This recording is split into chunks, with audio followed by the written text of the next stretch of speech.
नमस्कार, न्यूज़ 24 के खास कार्यक्रम आमने सामने में आपका स्वागत है। आज मेरे साथ एक ऐसी सेलिब्रिटी हैं जिनकी दमदार आवाज़ और मस्त मौला अंदाज दोनों ही उनकी आइडेंटिटी है। मैं बात कर रही हूँ मीका सिंह। आमने सामने में आज हैं Mika Singh. Welcome to the show Mika ji. Thank you. जितने भी न्यूज़ 24 देखने वाले मेरे सभी फैंस को, सभी दर्शकों को मेरा प्यार भरा नमस्कार एंड सत श्री अकाल। मीका जी ये बताइए जी कि आपका नाम तो अमरीक सिंह था, जी, फिर आप मीका सिंह कैसे हो गए? निक नेम मीका ही है, जो मुझे घर वाले प्यार से मीका सिंह बोलते हैं। एंड रियल नेम मेरा अमरीक सिंह है, तो पेट नेम मीका सिंह है। मेरे एक मैनेजर होते थे परम खुराना, तो मैं नाम रखना चाहता था अमरीक सिंह मीका, तो बोलते यार इतना लंबा नाम है, तुम लोग भूल ही जाएंगे, तो सिर्फ मीका रख। तभी से मेरा नाम मीका सिंह ही, तो मैंने मीका हो गया। और Mika has really worked well for you. बिल्कुल, बहुत ही भगवान की कृपा है, फैंस की बहुत दुआएं हैं, माता पिता का आशीर्वाद है कि अब इट्स बीन 15 ईयर्स, 15 साल में पता भी नहीं चले 15 साल कहाँ गए। 98 में शुरू हुआ था, अब 2013 चल रहा है। कहते हैं आप 12 साल की उम्र से आपने परफॉर्म करना शुरू कर दिया था। बेसिकली तो मैं म्यूजिक डायरेक्टर बनना चाहता था, और मैंने काफ़ी इंस्ट्रूमेंट सीखे। टोटल 50 इंस्ट्रूमेंट मैं प्ले करता हूँ। अच्छा जी, but as a music director मुझे कहीं चांस नहीं मिला, तो देन दलेर जी के साथ मैं गिटार प्ले करता था। तो भी आपने किया उनका? एक गाना मैंने किया था, करती रब रब। देन 98 में मैंने डिसाइड करा कि मुझे भी म्यूजिक में आना है। तो भैया कहते यार, तो एक तो तुम तो म्यूजिक डायरेक्टर बनना चाहते हो और तेरी आवाज़ तो ऐसी गाता, तो तुझे भी पता है। मैं कि हाँ मैं गाता, तो ऐसे में क्या करूँ? तो बोलते चल तू 6 महीने ट्राई कर, तेरे को 6 महीने देता हूँ, अगर तेरा कुछ नहीं बनता फिर वापस मेरे साथ काम करना शुरू हो जाना। Because I used to play guitar with him. मैं गिटारिस्ट था उनका एंड अरेंजर भी था। तो 98 में मैंने फिर गाना कंपोज करा, सावन में लग गई आग। सावन में लग गई आग दिल मेरा हाय, सुन हसीना पागल दीवानी, सुन हसीना पागल दीवानी, आज ना सोया सारी रात के दिल मेरा। हाँ। तो दलेर जी का क्या रिस्पांस था? वही मैं वो कह रहे थे कि यार एक तूने रियाज करा, ना लेना ना देना, और एकदम से मैं सिंगर बनूंगा। तो मैंने कहा कि मैं सिंगर नहीं बनना चाहता, तो मैं एक गाना लॉन्च कर दूंगा, तो शायद मेरी जो किस्मत है वो बॉलीवुड में कोई बोलेगा यार इसको एज ए म्यूजिक डायरेक्टर हम साइन कर दें। तो मैं जोश में आके मैंने बोला कि ऐसा हो सकता है कि मेरा गाना हिट हो जाए और मुझे लोग as a composer, as a music director sign करने लग गए और मैं म्यूजिक डायरेक्टर बन जाऊंगा। लेकिन वो आप बन नहीं पाए? वो मैं बन नहीं पाया। आवाज मेरी ओके काइंड ऑफ थी, बट मेरे फैंस हैं जिनको आवाज बहुत पसंद आई। नहीं, लेकिन आपकी आवाज में आपको खुद क्या लगा कि क्या डिफरेंट है, कि क्यों लोगों को पसंद आया? कई बार क्या होता है कि जब हम बहुत ज्यादा परफेक्ट आवाज बनाते हैं, तो जो एक रियल वॉइस होती है आपकी, जो एक अंदर टोन होती है जो लोगों के दिल को छूती है, वो थोड़ी गायब हो जाती। मेरे ख्याल से लोगों को लगी मेरी आवाज में कि यार मैं दिल से गाता हूँ। तो क्या ये कह सकते हैं कि इम्परफेक्ट आवाज आपके लिए वरदान बन गई? वरदान बन गई। और लकीली क्या हुआ कि शोज मिलने शुरू हो गए। तो पहले मैं दलेर जी के साथ जब काम करता तो मैं पर शो का 1000 मिलता था, अब इधर 50,000 मिलने लग गया। तो शेर को एक खून लगने की वाली बात थी। तो मैं कहा यार ये काम तो अच्छा हो गया मेरा, मतलब मैं 10 शो करता हूँ तो अच्छी खासी हाँ कमाई हो जाती है। और यंग एज में 22 साल का था तभी मैं 98 में। तो 2001 तक मैंने अपनी आवाज़ को बहुत पॉलिश करा। 3-4 साल मैंने मेहनत करी। फिर एक पॉप गायक के जो एक पॉप गायकी का एक टोन होनी चाहिए वो मैंने क्रिएट करी, जो लोगों को और पसंद आई। तो मेरा गबरू सॉन्ग आया था पंजाबी, 2001 में आया था। मोडे हाँ ते रख डांगा आउंदे गबरू, थूड़ा पाउंदे गबरू, बोली उत्ते बोली अज पाउण गबरू, नी दस जान गबरू। तो ये गाना बहुत बड़ा हिट हो गया।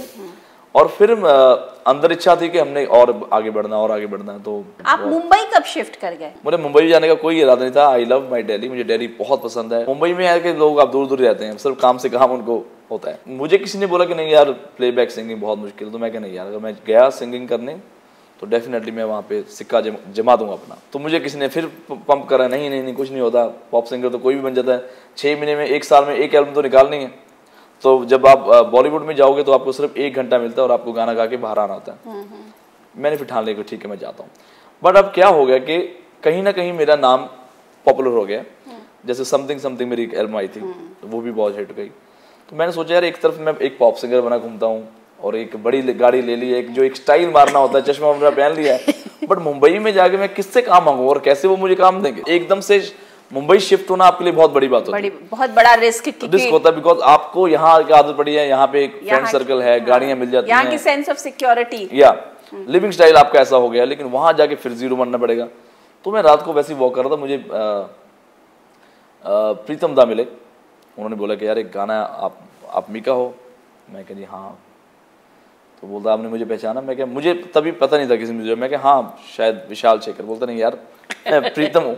मैं क्या हाँ जी प्रीतम जी। आपने उनकी भी बात लगा दी कि उनको बोल दिया प्रीतम को, आपने बोल दिया Vishal Shekhar. Very nice guy, और उनकी में खास बात ये है कि वो जो गाना जिसके लिए बना होता है वो उसी से गवाते हैं।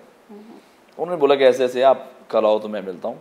तो मैं कहा ठीक है, कल नहीं मैं परसों आऊँगा, बिकॉज कल मुझे थोड़ा सा काम है। तो एक चैनल वी की पार्टी में मैं गया, वहाँ मुझे संजय गुप्ता मिल गया, जिनकी अभी फिल्म हमारी शूट आउट पर डाला। वो बोलते कि यार मीका आपसे मैंने गाना गवाना है, तो आपको मैं एक फिल्म का ट्रेलर दिखाता हूँ। मेरी नज़र में संजय गुप्ता मिल गया। मेरे साथ एक दोस्त था, बेचारा स्ट्रगलर था वहाँ का। संजय गुप्ता मिल गया, चुपचाप जो कह रहा है वही करना। अरे भैया करना मतलब ठीक है। उनके घर वो मुझे ले गए संजय गुप्ता, रात को ही 2:30 बजे उन्होंने खाना खिलाया पंजाबी स्टाइल में, और मुझे बोलते ये देखो ट्रेलर, फिल्म का नाम है शूट आउट एट लोखंडवाला, ये गाना आपको गाना है। अब मैंने बोला गाना बहुत अच्छा है, लेकिन आपकी जो फिल्म है, फिल्म के साथ ये गाना नहीं जा रहा, बिकॉज आप ये गैंगस्टर मूवी बना रहे हैं। गैंगस्टर मूवी के लिए कोई भी जो गैंगस्टर होता है उसको गाना नहीं आता। तो वो बोलते चलो ठीक है यार, उनको भी लगा कि एक तो चांस दे रहा हूँ उसको, और ऊपर से मुझे बता रहा है। समहाउ उन्होंने कहा ठीक है, जब आप नेक्स्ट टाइम आएंगे हम बात करेंगे। 6 महीने बाद उन्होंने मुझे कॉल करा कि क्या तुम्हारे मन में क्या है। तो मैंने उनको बताया कि अगर कोई गैंगस्टर होगा तो वो ऐसे ही बोलेगा, ए गणपत चल दारूला, ए गणपत चल दारूला, आइस ज़्यादा थोड़ा कम, थोड़ा पानी मिला, थोड़ा टेबल वेबल साफ कर देना यार। तो वो उनको मैंने एक लाइन दी, in the Mumbai all over India we are the bhai. तो ये लाइन मैंने उनको दी। He was very happy. उन्होंने फटाफट मुझे कहा कि तुम आ जाओ दिल्ली से वापस। अच्छा, आप वापस दिल्ली आ गए थे? दिल्ली, मुझे दिल्ली तो वहाँ तो दिल लग नहीं रहा था, कौन स्ट्रगल करे। बाकी मैं 6 महीने वापस आया, 6 महीने फिर कॉल आई। तो मैंने कहा यार देखो, मैं आऊँगा तो आपको टिकट भी करनी पड़ेगी मेरी, बिकॉज मैं 3000 खर्च के वहाँ पे आऊँ इकॉनमी में बैठ के, तो वो मेरे से चलेगा नहीं। आधे पैसे आप डालो, आधे पैसे मैं डालूंगा, मैं बिजनेस में जाऊँगा। मतलब तो, अपनी स्टार वैल्यू आप कम नहीं करना चाह रहे थे, उसको बढ़ाते। या बिकॉज एक न्यू कमर्स के लिए बहुत ईजी होता है। मेरी जो क्या कहते हैं कश्ती मझधार में फंसी थी, ना मैं इधर हूँ ना उधर हूँ, ना तो पूरा स्टार ही हूँ ना आधा स्टार हूँ। तो कहते चलो ठीक है आप आ जाओ। तो गुप्ता साहब ने बुला लिया, एंड लकीली मैंने गिटार गाना जो था, देखा जो तुझे यार दिल में बजी गिटार, ये गाना, और उनके नशे में, और तीसरा गाना था गणपत। तो वो 2007 में ही सारे गाने हिट हो गए। सारे गाने हिट हो गए। और देन प्रीतम को भी थोड़ा हौसला होगा कि ठीक है यार इसकी आवाज़ लोगों को पसंद आ रही है। देन फिर 2007 में मुझे मौजा मौजा मिल गया, जो कि बहुत बड़ा हिट हुआ। लेकिन उसके बाद आपने काफी सारे हिट्स दिए जी। तो मीका में बदलाव क्या आ गया? मेरे में क्या स्टार बन गए आप? नहीं, स्टार बन गए, अपने आप में भी स्टार सोचने लगे। मैं तो शुरू से स्टार में स्टार वाली बात नहीं थी मेरे में। एक मुझे लगता था कि मुझे लोगों से अलग करना है, चाहे वो लोगों को बुरा लगे या अच्छा लगे, लेकिन डिफरेंट होना चाहिए। तो उस आइडेंटिटी बनाने के लिए मुझे थोड़ा टाइम लगा, बट कहीं ना कहीं अब। लेकिन आप इतनी आइडेंटिटी क्राइसिस से क्यों गुजरते हैं मीका? इनसिक्योरिटी नहीं होती कभी भी। होता क्या है कि एक तो लंबा टाइम निकालना चाहिए। अब देखो 15 साल मैंने निकाले, और अच्छे निकाले, बहुत ही प्यार से निकाले। और दूसरा क्या था कि मैं ऐसा नहीं करना चाहता था कि मैं क्वांटिटी में कितने सारे गाने गा दूं और लोग मेरी आवाज़ से बोर हो जाए। उसके बीच में मुझे लगा कि मुझे हर तरीके का गाना गाना चाहिए, ना कि कहीं मैं एक डांसिंग नंबर ही ना गाता रहूं, या कहीं पंजाबी में ना अटक जाऊं, या कहीं ये ना हो कि मैं एक रैप ही करना लग जाऊं। तो रैप मैंने 2007 में करा, बट उसके बाद मौजा ही मौजा, गिटार, सिंग इज किंग, तो ये फिर चलता रहा। मैंने आपकी आइडेंटिटी की बात करी। आपके वेबसाइट पे भी जाइए तो उस पे लिखा होता है, you can hate me, you can love me, but you can't ignore me. But why? देखिए, हर आदमी आपको पसंद नहीं कर सकता, आप हर आदमी का दिल नहीं जीत सकते, बट मैं कोशिश करता रहता हूँ कि ठीक है भैया तुम्हें नहीं पसंद, लेकिन मेरे बारे में बात तो करते हो कि चलो इतना ही बोलते करो यार बड़ा बेकार गाता है, या बड़ा अच्छा गाता है, या मुझे ये आदमी नहीं पसंद, या मुझे ये आदमी बड़ा पसंद है। हर आदमी का हम दिल नहीं जीत सकते, बट अब कोशिश है कि चलो डे बाय डे मेरी फैन फॉलोइंग बढ़ रही है, और लोगों को एक आदत पड़ गई है मेरी आवाज़ सुनने की। आप बचपन से ही म्यूजिशियन बनना चाहते थे, सिंगर बनना चाहते थे?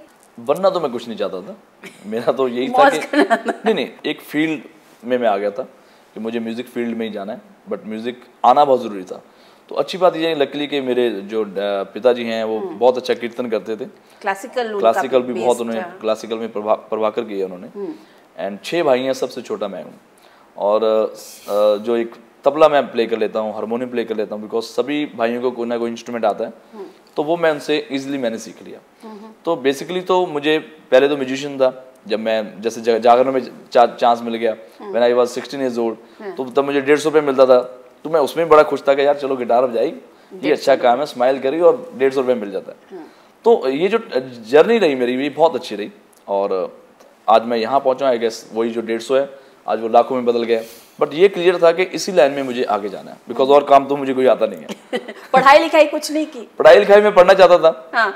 तो मेरी थोड़ा बहुत टैलेंटेड था मैं शुरू से ही, तो मैं काफ़ी प्राइज जीते मैंने सिंगिंग में भी और गिटार में। और उन्होंने एक स्किट बनाया था गरीबों की दुनिया, तो उसमें मुझे उन्होंने एक्टिंग करवा दी। तो मैं नई नई शर्ट लेके आया था, उन्होंने मेरी शर्ट फाड़ दी। पहले उन्होंने मुझे एक्टिंग का चांस नहीं दे रहे थे, मैं कहा नहीं मुझे आप प्लीज़ एक्टिंग करवाओ। बोलते यार गरीब बनना तुम्हें, तो मैं कहा ठीक है, मैं फटाफट शर्ट पा के, तो बोलते यार तो वाकई में बहुत गरीब लग रहा है। तो वो मैंने रोल किया, तो मेरे डैडी को गुस्सा आ गया कि मैं इतनी मेहनत करता हूँ तेरे लिए, पूजा पाठ करता हूँ, कीर्तन करता हूँ, और यहाँ वहाँ मैं धक्के खा के तेरी शर्ट लाता और तू शर्ट फाड़ के अपना गरीब बन रहा है, यहाँ पे कोई ज़रूरत नहीं है, तुमने आज के बाद पढ़ाई नहीं करनी। तो तभी मैं 5th स्टैंडर्ड में था। तो ज़्यादातर पेरेंट्स बोलते कि आप पढ़ो, तो पापा कहते तू खबरदार आज के बाद पढ़ना नहीं है। तो मैं चलो ठीक है जी, नहीं पढ़ते। फिर उसके बाद आपने पढ़ाई नहीं? फिर मुझे यहाँ पे आया, तो मैं कहीं गिटार। तो आपने स्कूल भी नहीं कंप्लीट किया आपने? नहीं, 5वीं फेल भी नहीं हुआ, पास भी नहीं हुआ। लेकिन एक बात बताइए कि आपकी तो माँ भी स्टेट लेवल की रेसलर थी और आपके पिताजी भी अमेचर, पर कोई भी फैमिली में रेसलर नहीं बना? किसी ने कुश्ती वुश्ती नहीं सीखी? नहीं, सीखी बहुत, बट कभी जरूरत पड़ी नहीं कुश्ती की। पहले लोग डरने लग जाते यार मिका आ गया पता नहीं क्या करेगा, ऐसा कुछ नहीं है। पापा को बहुत शौक था पहले, एंड वो हॉर्स राइडिंग भी बहुत अच्छी करते थे। तो वो सारी गाँव की चीज़ें हैं, बहुत पुरानी चीज़ें हैं, बट हमारा जो ज़्यादा ध्यान था वो म्यूज़िक में था।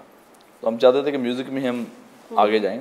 तो थैंक्स टू दिलीप पाजी, बिकॉज आज मैं जो भी कुछ हूँ उनकी बदौलत हूँ, उनको देख के मैं सिंगर बना हूँ। और कहते हैं आपने उनसे एक चीज सीखी, वो है मार्केटिंग और ब्रांडिंग। जी, चाहे कुछ भी हो, अपने आप को अलग रखो, अलग करो, अलग तरीके से पोजीशन करो। जी जी जी, वो आपने दलेर जी में क्या क्वालिटी है कि एक बहुत अच्छे परफॉर्मर हो, और भी कोई भी आप उनको गाना दे दो, कव्वाली हो, गज़ल हो, कीर्तन हो, भजन हो, पॉप सिंगिंग हो, या रोमांटिक सॉन्ग हो, सैड सॉन्ग हो, तो दलेर मेहंदी हर तरीके का गाना गा सकते हैं।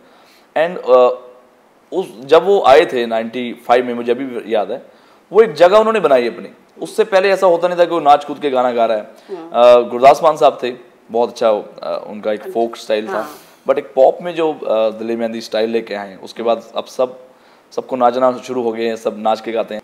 फिर आपने दलेर जी के साथ अलग क्यों हो गए? मुझे म्यूजिक डायरेक्टर बनना था। लोगों ने बोला कि दलेर मेहंदी और उनमें रिश्तों में गांठ पड़ गई जैसे। कभी नहीं ऐसा हुआ। इज ए वेरी बहुत ही डाउन टू अर्थ, बहुत ही हम्बलनेस है उनके अंदर, और वो हमेशा ही चाहते हैं कि उनका भाई या कोई भी, इवन मेरी भी यही सोच है। तो दिलीप जी ने बहुत सपोर्ट करा, बट यही बोलते थे कि बस जैसा तू चल रहा है तो अपना स्टाइल लेके चल। अच्छा, मेहंदी ब्रदर्स में तो आप लोग शायद 6 भाई हैं जी। तो दो तो काफी चमक गया, और 4 क्या है? 2 भाई तो मेरे साथ हैं, एंड एक ब्रदर दिलीप जी के साथ है, तो एक ब्रदर मेरा यूएसए में रहता है, एंड एक फिलहाल से मैं सबसे बड़े हैं, उनका हम ध्यान रखते हैं।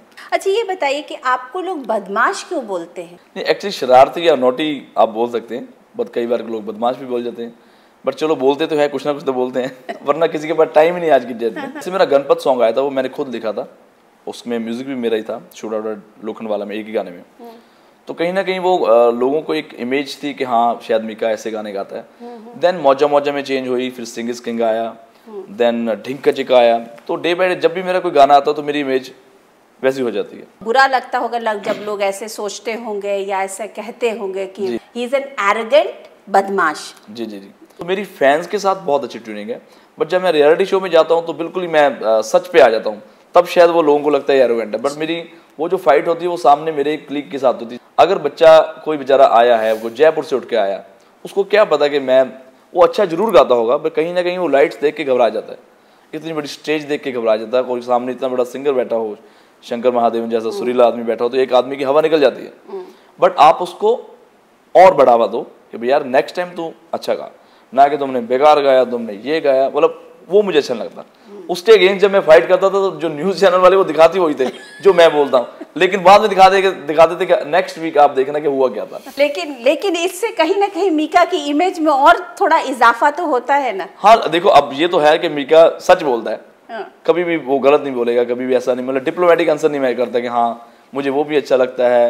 What about Shahrukh Khan, I love Shahrukh Khan. What about Salman Khan, I love Salman Khan also. तो मैं वैसा नहीं हूँ, जो है समूह जो है सो है। मीका के गाने, मीका की पर्सनालिटी सबके साथ कंट्रोवर्सी का, जैसे बोलते हैं ना, चोली दामन का साथ है। बिल्कुल है? चाहे वो आपके गाने ले ले, अभी आपका गाना जो आ रहा है वो कौन सा? लैला। हाँ, लैला की, जो कि आनंदराज आनंद ने गाना लिखा और उन्होंने कंपोज करा है। हाँ, लेकिन गाया आपने है और सब कह रहे हैं ये मीका का ही ट्रेट हो सकता है। मेरे हो सकता है। गाना है आला रे आला, जो जॉन इब्राहिम के ऊपर पिक्चराइज है ये गाना। दूसरा था वो लैला तेरी ले लेगी तू लिख के ले ले। अब मैंने तो गाना गा दिया, अब वो क्या होता है कि ना वो जॉन को कुछ बोलते हैं, ना आनंदराज को, ना संजय गुप्ता, सिर्फ मीका। मीका ने ऐसे करा होगा यार। क्योंकि ये गाने के जो वर्ड्स हैं वो मीका के साथ बहुत अप्रोप्रिएट जाते हैं, क्योंकि मीका ने उस तरीके की, उस जॉनर में मीका जी करते हैं। हाँ, कहीं ना कहीं मतलब गाना इधर हो जाता है, जो हम कहीं और पाकिस्तान में चलना चाहिए वो मेरे पे आके गिर जाता है। आपकी आवाज में एक नेजल टच है। जी। वो क्या वो ओरिजिनल है या डेवलप्ड है? वो बिल्कुल ओरिजिनल है, इसलिए हिमेश मेरे बड़े भाई हैं, वो मुझे आजकल उन्होंने खुद गाना बंद करके मेरे से गाना गवाना शुरू कर दिया। फिर मेरा पंगा पड़ गया कि यार एक तो मेरी भी नेजल टोन है और उनकी भी है, तो थोड़ी सी मैंने डिफरेंट टोन अपनी बनाई। एंड नेजल टोन तो मेरी खैर है ही, नेचुरली है। तो अब ये हो गया कि हर फिल्म में लोग, हर ऐसा होता कई बार, जैसे मुन्नी बदनाम हुई मैंने नहीं गाया, है तुझ में पूरी बोतल का नशा, बोतल का, ये मैंने नहीं गाया, ये किसी और ने गाया, ऐश्वर्या करके एक सिंगर है, he is a very talented guy. But लोगों को लगता है कि मीका ने गाया, बिकॉज़ आजकल जो भी गाना आ रहा है वो सेम टोन में आ रहा है। इतना आ रहा है कि कई बार मैं भी घबरा जाता हूँ कि शायद मैंने गाया था। अच्छा ये बताइए, आपके गाने इतने हिट्स हो रहे हैं और आप, Bollywood is loving Mika at the moment, तो आपके से बहुत लोगों को नाराजगी भी होगी। जैसे क्या होता है कि इंडस्ट्री में जब हम नए जाते हैं, तो जैसे 2007 में मैंने बोला गाना हिट हो गया, तो लोगों ने बोला हाँ वेरी गुड यार, इज गॉट टैलेंट है। नई आवाज़ों को लोग पहले बहुत प्यार करते हैं। दूसरा हिट हो गया, बढ़िया यार, अच्छा है यार, उसका भी बेचारे का होना चाहिए। तीसरा हिट हो गया, ठीक है, और जब चौथा हिट गया लोग कुछ भी सुनते रहते हैं।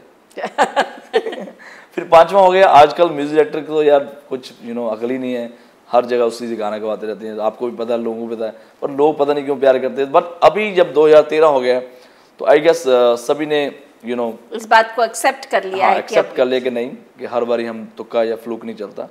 अगर वाकई में ही आपकी आवाज़ में दम है या आपके फैंस हैं तो ही आपको गाना मिलता है। तो अब इस साल भी बहुत सारे मेरे गाने आ रहे हैं। एंड फर्स्ट टाइम मैंने रणबीर कपूर के लिए गाना गाया, उनकी फिल्म का नाम है बेशरम, एक फिल्म है। एंड यमला पगला में सनी देओल के लिए पहली बार गा रहा हूँ, और अभी ये रिसेंटली शूट आउट पर डाला रही है। लेकिन एक बात बताइए, मैंने पहले भी आपसे पूछा कि ये कंट्रोवर्सी आपके साथ क्यों आगे चलती है? ऐसा क्यों है कि मीका के साथ ही इस तरीके की राखी सावंत की कंट्रोवर्सी हो, या निगार खान की कंट्रोवर्सी हो, या एयरपोर्ट पर कस्टम की कंट्रोवर्सी हो, या इवन आपके फार्म हाउस की जो कंट्रोवर्सी, मतलब ये सब मीका के साथ क्यों चलती है? पता नहीं, शायद मैं सच्चा इंसान हूँ इसलिए मेरे साथ कंट्रोवर्सी चलती है। बट एक्चुअली जैसे राखी सावंत वाला जो इंसिडेंट था बहुत पुराना हो गया।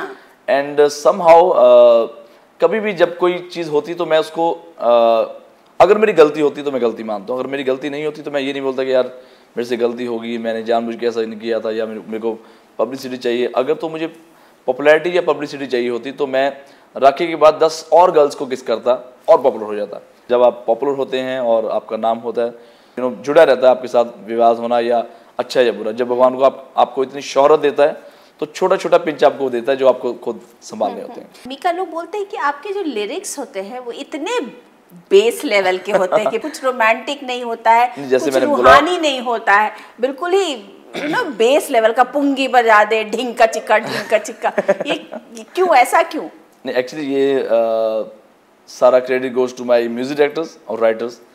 उनको लगता है कि शायद ये गाना मीका गाएगा तो हिट हो जाएगा। लेकिन मीका के लिए कौन सा बहुत ही फेवरेट सॉन्ग है? मीका का खुद का कौन सा बहुत? मुझे बहुत सारे गाने पसंद है, जैसे मुझे ये गाना है जो फिल्म का नाम है देसी बॉयज। ओ तेनू मैं लव करदा बेमतलब करदा बाहों में आ सोनिए बस आज रात के लिए साडी तो देसी है अदा साडे ते हो जानी फिदा हो बाहों में आ सोनिए बस आज रात के लिए सुबह होने ना दे रात होने ना दे एक दूसरे को हम सोने ना दे मैं तेरा हीरो ओ ओ ओ ओ ओ दुनिया चले बिछाड़ी तो मैं चलूं अगाड़ी सब खेल जानता हूँ मैं हूँ बड़ा खिलाड़ी जुमड़ी में लेके जाऊं और सबको मैं सिखाऊं क्या चिंता ता चिता चिता चिंता ता ता। अच्छा, आप सक्सेसफुल हो गए और बड़े स्टार हैं। जी जी। शादी वादी नहीं करी? शादी मुझे बहुत जल्दी करनी है और मैं जब भी लड़की ढूंढता हूँ तो एक तो फैमिली तो कहती है अब हमें तो साइड पे कर, तू बाहर में जा। बहुत देख लेते लिए, हर 5 साल में तो बोल रहा है मैं करूंगा मैं करूंगा मैं कर लूंगा। तो अभी उन्होंने तो लड़की देखना बंद कर दिया, बट मैं अब ये फिर बोल रहा कि इस साल पक्का कोशिश करूंगा कि मैं इस साल जरूर शादी करूँ। लेकिन आपको अपनी वाइफ कैसी चाहिए? अभी तो ऐसा कोई इच्छा नहीं रहेगी कि वाइफ कैसी चाहिए, अभी तो फिलहाल तो वाइफ ही मिल जाए अच्छी है। क्यों कि मीका ऐसे बोले तो कुछ अटपटा सा लगता है? बिकॉज लाइफ मैंने काफी देख लिया एंड पूरी फैमिली को मैं सपोर्ट करता हूँ। मेरी 2 बहनें हैं एंड जितने भी भाई हैं, इवन दलेजी बहुत सपोर्ट करते हैं। हमारे कुछ 200-300 रिश्तेदार हैं। उसके अलावा मैं एक NGO रन करता हूँ जिसका नाम है डिवाइन टच, और उसमें भी 400 गर्ल्स हैं जिनको हम फ्री ऑफ कॉस्ट एजुकेशन कराते हैं। तो कहीं ना कहीं एक फैमिली मेरी ऑलरेडी चल रही है। तो अभी यही है कि एक अच्छी एक वाइफ आए जो मेरी लाइफ को समझ पाए और जो मैं कर रहा हूँ उसको मुझे करने दे। तो इस साल पक्का प्लानिंग चल रही है। तो आपकी फैमिली, आपकी भाभियां आपको पकड़ के शादी नहीं करा रही है? नहीं, ये बहुत गालियाँ देती मुझे और बोलती बस पता नहीं कਦੋਂ ब्याह कराएगा। जब देखो इसको लड़की दिखाते हैं, पहली बार तो लड़की देखने नहीं आता, शोज पे बिजी रहता है, कभी रिकॉर्डिंग करता है। तो अब तो खुद ही ढूंढ, जहाँ भी शादी करनी है हमें बता देना, इतना हमारी इज्जत रख लेना, हमें बता देना कि मैं शादी कर रहा हूँ। आपने तो सब कुछ पा लिया। जी जी, बहुत सारा सब कुछ कम उम्र में माशाल्लाह सब कुछ पा लिया। जी जी। इच्छा रह गई कुछ? एक इच्छा है, मैं सोचता हूँ कि बहुत जल्दी मुझे एक अनाथ आश्रम खोलना चाहिए, ताकि जो भी ऐसे बच्चे हैं जो बेचारे कहीं कूड़ादान में पड़े नजर आते हैं या कहीं भी ऐसे जो माँ बाप उनको छोड़ के चले जाते हैं, जो नहीं उनको सपोर्ट कर पाते, तो मेरी यही इच्छा कि मैं बहुत जल्द ये काम मैं करूँ। तो अगर मेरे फैंस का आशीर्वाद रहा तो मैं बहुत जल्द ये काम करूँ। आप सोसाइटी के लिए सोच रहे हैं, लेकिन परसेप्शन लोगों का आपके बारे में बिल्कुल उल्टा है। हाँ, तो अच्छी बात है, उनको सोचने दो। बट मुझे जहाँ तक लगता है कि जो मेरी ऑडियंस है वो बहुत मुझे प्यार करती है। बट हो सकता है कई बार उनको मेरा स्टाइल एरोगेंट लगता है, बट मैं ऐसा बिल्कुल नहीं हूँ। मैं एक बहुत ही शरीफ तो नहीं बोलूँगा, स्वीट भी नहीं बोलूँगा, बट एक इंटेलिजेंट आदमी हूँ। जहाँ मुझे लगता है कि पानी सर से ऊपर जाता तो मैं थोड़ा जवाब देता हूँ, तो लोगों को लगता है कि ये एरोगेंट है। लेकिन आप अपनी इस इमेज से खुश हैं? मैं बिल्कुल खुश हूँ जी, जो भगवान का दिया हुआ सब कुछ है। अगर मैं अपनी इमेज से अगेंस्ट जाऊँगा तो हो सकता है मैं फ्लॉप हो जाऊँ। तो मैं जो हूँ, जो कर रहा हूँ, जहाँ हूँ, जो मुझे मिला है, मैं उससे बहुत खुश हूँ। Thank you so much. Thank you so much ji. तो ये थे आमने सामने में मीका सिंह। अगले हफ्ते मैं अनुराधा प्रसाद किसी नई पर्सनालिटी के साथ आपसे फिर मिलती हूँ। तब तक के लिए नमस्कार।